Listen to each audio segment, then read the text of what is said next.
Hello guys, আপোনালোকে চাই আছে ৰবিন ব্লগ ইউটিউব চেনেল 2026ত কংগ্ৰেছ চৰকাৰ হ'ব নেকি অসমৰ মুখ্যমন্ত্ৰী গৌৰৱ গগৈ হ'ব নেকি কংগ্ৰেছ চৰকাৰ যদি হয় কংগ্ৰেছ চৰকাৰে 500 গেছ চিলিণ্ডাৰ দিব পাৰিবনে বা গেছ চিলিণ্ডাৰ দিবনে কংগ্ৰেছ নেত্ৰী মীৰা বৰঠাকুৰে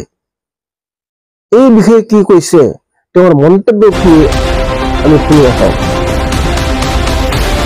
আমি যাতে যিবিলাক পঞ্চায়ত ইলেকশ্যনৰ সময়ত কিবা কিবি কথা আমি কৰবাৰ শুনিছো মই মীৰা বৰঠাকুৰ হিচাপে তেখেতৰ বগা চোলাৰ দায়িত্ব লৈ কৈছো এটাও দৰং জিলাৰ পৰা পৰ্যবেক্ষক হিচাপে কলা দাগ আপোনাৰ গাত লাগিব নিদিও আজি আমি প্ৰতিশ্ৰুতি লৈছো আজি আমি মংগলদৈৰ পৰা দৰং জিলাৰ পৰা সংকল্প লওঁ আহক যে কংগ্ৰেছ দলৰ যেটো বিচাৰধাৰা এই বিচাৰধাৰাটো সন্মুখত ৰাখি দলৰ দায়িত্বত থকা দলৰ অভিভাৱকসকলে যি আমাক নিৰ্দেশ দিব এই নিৰ্দেশ সৰুগত কৰি অহা 26ত আমি বিধানসভাত আমাৰ দলৰ মুৰব্বীজনক অসমৰ বাগজৰি লবৰ কাৰণে আমি তেওঁক দায়িত্ব সমজাই দিব লাগিব নে নালাগিব আৰু যদি লাগে তেতিয়া আমি সকলোৱে ভাগ হোৱাৰ পৰিৱৰ্তে কংগ্ৰেছৰ আমি লবিত থাকি তেখেতৰ হৈ কাম কৰিব আমি লাগিব সন্মুখত বৃহৎ প্ৰত্যাহ্বান আৰু প্ৰত্যাহ্বান যে কংগ্ৰেছৰ প্ৰত্যাহ্বান এনেকুৱা নহয় বিজেপিৰ আমাতকৈ বেছি প্ৰত্যাহ্বান আছে 15 বছৰত মাননীয় অসমৰ মুখ্যমন্ত্ৰী তৰুণ গগৈ ডাঙৰীয়াই মাত্ৰ 10,000 কোটি টকা ধাৰ লগাই গৈছিলে আৰু আজি 9 বছৰত 1,92,000 কোটি টকা ধাৰ প্ৰত্যাহ্বান কেৱল কংগ্ৰেছৰ নহয় প্ৰত্যাহ্বান কেৱল যুৱকসকলৰ নহয় প্ৰত্যাহ্বান কেৱল মহিলাসকলৰ নহয় সবতছে যদি কংগ্ৰেছত প্ৰত্যাহ্বান সন্মুখত আছে বিজেপিৰ হাতত প্ৰত্যাহ্বান যে ধাৰৰ চিকুঙা কৰিছে ধাৰৰ পৰা ককবকাই থকা বিজেপি সন্দিহান হৈছে যিদিনাই গৌৰৱ গগৈ ডাঙৰীয়াই এই চকীখনত বহিছে কংগ্ৰেছে ৰাষ্ট্ৰ নিৰ্মাণ কৰা এটা দল কংগ্ৰেছৰ হাতত এটা অৰ্থনৈতিক ভেটি আৰু এটা চিন্তা আছে কংগ্ৰেছৰ হাতত মহিলা সবলীকৰণৰ এটা নক্সা আছে যি নক্সাৰ জৰিয়তে কংগ্ৰেছে 36টাকৈ আঁচনি দিয়াৰ সমান্তৰালভাৱে 450 টকাত চিলিণ্ডাৰ দিছিলে আৰু 200কে ইউনিট ঘৰে ঘৰে দুটাকৈ বাল্ব আমাৰ ফ্ৰী দিয়া হৈছিলে আৰু ইন্দিৰা আৱাস যোজনা বুলি ঘৰ দিয়া হৈছিলে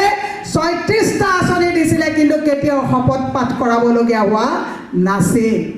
মহিলাসকলে কওক ভুৱা অৰুণোদয় ফৰ্ম বিলাই মহিলাক যেটো শপত গ্ৰহণ কৰায় যে বিজেপিক ভোট নিদিলে কি হ'ব আঁচনি কাটিব বুলি যি ভীতিগ্ৰস্ত কৰা হৈছে ঘৰ দিয়া নহব বুলি যি ভীতিগ্ৰস্ত কৰা হৈছে এইটো বিজেপিৰ সন্মুখত বিৰাট প্ৰত্যাহ্বান বিজেপি এবাৰ চৰকাৰ আনিব নোৱাৰে উজনিত গৈছিলে উজনিত খুব বাহৰ পাতিছিলে 20 কিলোমিটাৰত 9 কৌশল অভাৰব্ৰিজ বনাইছে কিন্তু এতিয়া গম পালে উজনিত হিমন্ত বিশ্ব শৰ্মা নচলে গতিকে এতিয়া উজনিত সৰ্বানন্দ সোণোৱালক লগত লৈ হিমন্ত বিশ্ব শৰ্মাই কাম কৰিবলৈ আৰম্ভ কৰিছে কাৰণ উজনিৰ মানুহে ইতিমধ্যে